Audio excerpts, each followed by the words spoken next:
In section 10.6, we're going to learn factoring strategies. Basically, all this is a culmination of everything we've learned in chapter 10. And so looking at when we're just given an expression, what is the best strategy for us to factor it? The best way to look at this is by how many terms the expression has. But first, always step one, if there's a GCF, factor it out. You always want to start there. Then we look on whether it has 2, 3, or 4 terms. So 2, 3, or 4 terms, meaning how many pieces are being added together. If the expression is a binomial, check to see if it's a difference of 2 squares, or if it's a difference, if it's a sum of 2 squares, then we know it's prime. So that's the only binomials we've looked at factoring in this class. There's a way to factor if there's cubes, but we're not doing that. So usually if there's only 2 terms, it's either you're done factoring or it's a difference of 2 squares. But remember, if you've already factored out a GCF, the whole expression isn't prime then, it's just that we're done factoring. If it's 3 terms, a trinomial, then what we want to look at is whether the leading coefficient is 1 or not. So if a equals 1, remember that leading coefficient, then we just look for 2 numbers that multiply to c and add up to the middle term. That's sort of our easy factoring that we started with. If the first and last term are perfect squares, set up a perfect square trinomial and just, it's sort of like guess and check. Just distribute to see if you get the middle term. If you don't get the middle term, or if the first and last terms are not perfect squares, then we need to use the AC method when we have a leading coefficient that's not 1. So this is a is not equal to 1. And we're going to do examples of all of these so we sort of get a feel for what we're looking for. But finally, if you see 4 different terms, try factoring by grouping. That's really the only method we've learned for what to do with 4 terms, so that should work. And finally, always check your answer. So let's do a couple examples, and then we'll see how this works. It says, factor the following expressions completely, outline the steps needed to do so. So first I look, and this is a trinomial. There are 3 terms. And the leading coefficient is 1. So it's a trinomial with a equals 1. So what I should do is look for 2 numbers that multiply to 9 and add to 10. Well, that's not too bad. That's just 1 and 9, right? 1 plus 9 makes 10. They multiply to 9. So all we need to do is write x plus 1 times x plus 9. And that should work, but of course, why not check? By checking, we just mean use FOIL. So I get x squared plus 1x. Actually, I guess it doesn't matter which I do. X squared, 9x, 1x in either order, plus 9. So yes, we get that 10x and it checks. That's where we started with, but you know, sometimes after we learn all these other methods, sometimes the easy problems seem hard. So you need to remember, not every problem is hard. If it's a trinomial with a leading coefficient of 1, we just find those factor pairs. All right, part B. This is 2 terms. It's a binomial. And these are both squares. All right, we have y being squared and 10 being squared. So to factor that, we use difference of 2 squares. So it'd be y minus 10 and y plus 10. Remember, difference of 2 squares, it's always opposite signs. And then, of course, like I think that's the answer, but just in case, let's check, use FOIL. I get y squared plus 10y minus 10y minus 100. And the middle terms cancel. That's why this always leads back to a binomial, because those middle terms cancel. Now, before we go on to the next page, I actually want to go back to the previous page because the video for that one left some undone. So let's go back to the 10.5 video notes, and we're just going to do B, D, and H because the videos didn't do them, and you know, let's just use our methods on these. Well, I'm seeing a binomial, so we need to look for if they're perfect squares. 49 is 7 squared. So really, 49v squared is 7v, the whole thing being squared. And then 4 is 2 being squared. So to factor this, the difference of two squares would be 7v minus 2, and then 7v plus 2. Oh, and I should have checked for a GCF. I haven't been making that clear. But yeah, if 4 had gone into 49, we should have factored something out. But here, that's final answer. You can, of course, why not check, right? Checking isn't hard to do. May as well do it. Even if it's just in your head, check. So 7v times 7v is 49v squared. And then we get 7v times 2 is 14v. Negative 2 times 7v is minus 14v. And then negative 2 and positive 2 make minus 4. And that's why this leads to a binomial, because by making one positive and one negative, the middle terms cancel. Great. All right, let's try D. It's a binomial, right? So it should be something squared minus something else squared. And in this case, it's x and t that are both squared to get x squared, t squared. And to get 100, it's 10 squared. So to factor that, that's xt minus 10 times xt plus 10. Right, that's that difference of two squares. And then let's check by using FOIL. X times x makes x squared. T times t makes t squared. And then I have plus 10xt minus 10xt. And negative 10 times positive 10 is minus 100. Middle terms cancel, and we get right back to where we began. So yep, that is the correct factoring. All right, so difference of two squares, once we get some practice with it, it's not that difficult, right? And it's something to look for anytime you see two terms. But if we go down to H here, this is a trinomial. 3 terms. With a leading coefficient that's not 1. So this is where one option would be the AC method. Another option would be see if it's a perfect square, but really step 1 is always a GCF, right? Do not neglect that first step.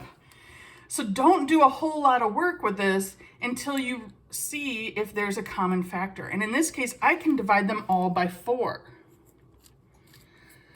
So if I take 100 divided by 4, I get 25, and then the y squared stays y squared.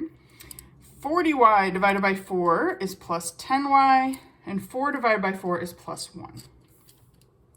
Already, the numbers are going to be easier to deal with, so that's why it's so important to look for that GCF as your first step. But now I still have a leading coefficient. So before I start using the AC method, let's just try those perfect squares, because 5y squared makes 25y squared, and 1 is just 1 times 1. So it's basically like guess and check, right? So we're going to just try a perfect square trinomial and see if it works. I'm not so worried about this 4, but we just need to check the middle. I'm gonna check the whole thing though, do the whole FOIL. So 4, and then I get 5 times 5 is 25y squared, which we knew we were gonna get. 5y times 1 is 5y. 1 times 5y is 5y. And I knew to make these positive because we had a plus in the middle term up here. And then 1 times 1 is 1. So yes, that gets right back to where I was. So that means that that is the correct factoring. 4 times 5y plus 1 times, well, and really, ooh, I should write it as 5y plus 1 squared. So when you get that perfect square trinomial, the most simplified way to write it is by that binomial being squared. Nice. All right, so now we're ready to go to this last page for 10.6. So here we go, example 2. And again, we're still doing these factoring strategies. We're just looking for, given some different polynomials, how are we going to factor it? All right, so this one, I see a trinomial, and I see that a equals 1. So that's one where we're just supposed to find the factor pairs. Meaning I should multiply to the last term. So I'm trying to multiply to 5 and add to 3. So 5 is prime, so the only way to multiply to 5 is 1 times 5. And that doesn't add to 3. So that means that this is prime. So we don't need to check a whole lot of other kinds of methods. By knowing that it's a trinomial with a equals 1, there's really only one strategy that we need. It didn't work, so the polynomial cannot be factored. Okay, what's first step in part B? GCF, right? I didn't need that in this one because of that leading coefficient was 1. But as soon as we have a non-1 leading coefficient, see if that divides into the other terms. And especially when it's negative. So I'm going to factor out a -4. Oh, wait. I feel like I can factor out even more than just a -4. The y also can factor because both terms have a y. So remember, when we're factoring, if it helps, you can always, write it out. I'm taking -4y cubed divided by -4y plus 36y divided by -4y, because we want to make sure we get the signs right. So if it helps, factoring is the same thing as dividing. Factoring a GCF at least definitely is. So the -4's cancel. Y cubed divided by y is just y squared. A positive divided by a negative is a negative. The y's are going to cancel, and I get -9. Whew. All right, so I got the GCF out. Are we done? Nope, because that is a difference of 2 squares. Dots. I don't know why I put it on S there. All right, so difference of 2 squares. Because this is y being squared minus 3 being squared. So the factored form is y minus 3 times y plus 3. And the GCF just stays out in front. Nice. And remember, you can always, FOIL, multiply it all out, and check that you get back to the beginning. All right, I'm seeing a few things. One is a negative leading coefficient, which I hate. And also a 4th power, which we don't usually factor with. So we must be able to get that down somehow. Oh yeah, we can factor out t squared because all of these have 2 t's. So I'm going to factor out a -t squared. And I'm going to write it all out. If you are at the point where you don't need this, that's great. Good for you. But some of us might need to write it out, and that is good too. So I'm dividing, by factoring out GCF, it just means I'm dividing everything by -t squared. All right, so in this case, the negatives cancel. T to the 4th divided by t squared is t squared. Here, positive divided by negative is a negative, and it'll be 3t. Positive divided by negative is a -2, and the t squareds cancel. All right, so we got the GCF out, but now we have a trinomial left, but at least the leading coefficient is just 1. So this is a trinomial with a equals 1. So we look for factor pairs. We don't have to use AC method or anything fancy. I'm just trying to multiply to -2 and add to -3. So to multiply to -2, I think there's only a couple ways to do that. It's either -2 times 1 or -1 times 2. And neither of those multiply to negative 3. So what's in the parentheses is prime, but we don't want to say the whole answer is that it's prime, because the answer is that I could factor out a GCF.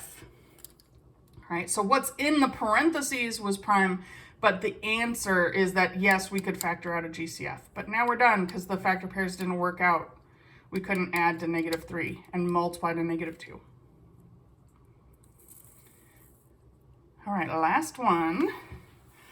Oh, this is the only one we've seen with 4 terms. So that means we have to do factor by grouping. So let's do it. We look at the first 2 together and the second 2 together. And in the first 2, what's common, the factor is x squared. So it'll be x squared times x plus 2. Be extra careful when factoring out a negative, because we still get x plus 2. The other nice thing about factoring by grouping is you sort of know that these parentheses are supposed to match, but always do a double check that negative 9 times x, negative 9 times 2, you get back to where we started from. And as long as these parentheses match, then I can factor out the x plus 2, and I get left with x squared minus 9. Now, as soon as I get to x to the first, I know I'm done with that one. But we should check this x squared to see if it factors. And it does. It is a difference of 2 squares. It'll be x minus 3 times x plus 3, because it's x squared minus 3 squared.